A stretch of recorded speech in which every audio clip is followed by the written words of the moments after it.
kaninyo diha mga kaprobinsya sa tanang mga Bisaya din ha. Good morning everyone sa mga English speaking diha. At syempre naman, magandang araw po sa inyong lahat dyan, lahat ng mga Tagalog. So hayaan niyo po ako na magsalita ng Tagalog kahit na medyo baloktot yung Tagalog natin. Dahil mas preferred ko po ang magsalita ng Tagalog para na sa ganun ay lahat na makakaintindi. So ang ating recipe po ngayon ay yung inihaw na baboy. So, yung baboy na po yan ay galing po yan sa kapatid ng aking asawa. So, matagal-tagal na rin po kami hindi nakakain ng karning baboy. Kaya naisipan namin ay kumuha na muna ng karning baboy. Siyempre, hindi yung kinuha pala. Binili pa po pala namin yan. So, bali yung ano po ng kinilo na yan ay kapag dito mismo talaga naiihawin, kapag hindi po dun sa palengke or merkado bibili ay tag 200 pesos lang po yung kilo niyan. So, ngayon ay nilagyan ko po ng kalamansi para na mabango po yung ating inihaw na baboy. So, yan po talaga ang napaka-importante sa pag-ihaw ng baboy. Sumunod ay nilagyan ko po ng toyo. Para sa ganun ay malasa po yung ating inihaw na baboy. At syempre yung tabasco na binigay ni Mami G, yan napakasarap po yan. So, kakaiba po talaga yung bango niyan. At yan na nga po, mag-i-start na po tayo ihaw ng karning baboy. Pero bago po natin ihawin yung ating karning baboy ay syempre lalagyan po muna natin ng uling. Yung sumunod ay ko po muna yung pipino. Binalatan ko po muna bago ko po inanoy muna yung uling. Syempre papabagain po muna natin yung uling bago natin ililagay yung ating karning baboy. Ito talaga po yung mga sikat na mga recipe at mga gusto-gusto ng mga Pilipino, yung inihaw na baboy ay lalagyan po ng ating pipino. So yun na nga po. Sa mga hindi pa po nakasubscribe sa aming channel, paki-subscribe na rin po at paki-click na rin po yung notification bell para maging updated po kayo sa aming mga bawat mga video. Sa mga hindi pa po pala nakakaalam sa aming mga content, yung content po namin ay about sa mga mukbang, pagkakain ng mga gulay at kahit ano na po yung mga pagkain dito sa probinsya. At sumunod naman po aming farming at yung mga daily lifestyle dito po sa ating probinsya. Para na sa ganun ay syempre yung mga OFW ay namimiss yung buhay probinsya. Syempre para naman po ay makapanood sila.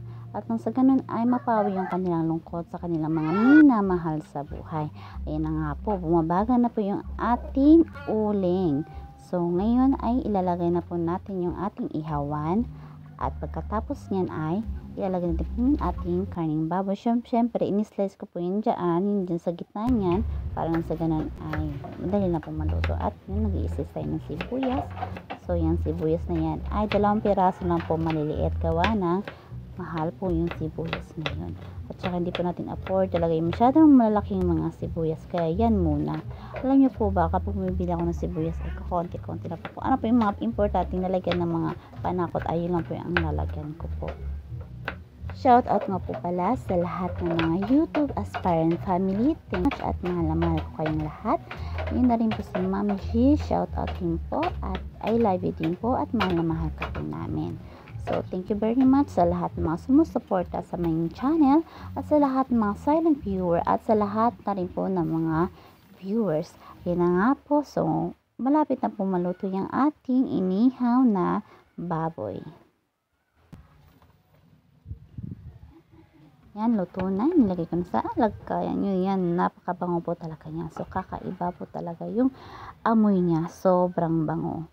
Yan, pagkatapos niyan po ay aking i-slicein po yung karning baboy. So, pagpasensyahan niya, medyo mapuro yung aking kutsilyo niyan. Yan po yung ginamit ko. So, bali hindi pa po siya nahasa. Nako, tingnan niyo naman. Medyo nahihirap-hirapan ako mag-slice niyan. Alam niyo po talagang habang nag-slice ako nito, kasi sabi ko, uy, sarap kumain. Gutom na ako.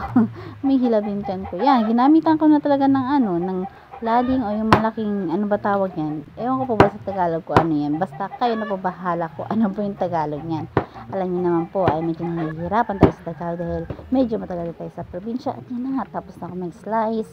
So, nilagay ko na po sa lagkayan. Pagkatapos nilagay ko ng pipino, sibuyas,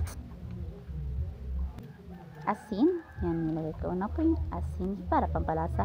toyo. Yan po. So, konti lang yung asin nilagyan nyo kanina at suka syempre. Hindi naman po talaga mawawala. Yan po ay yung sukang tupa. So, ganyan po ang suka sa probinsya. Tapos na ay aking hinalo-halo na. So, yan. Malapit na po luto. So, sa mga hindi pa kumakain dyan ay kain na po tayo. So, this is it. Merry Buhay Probinsya.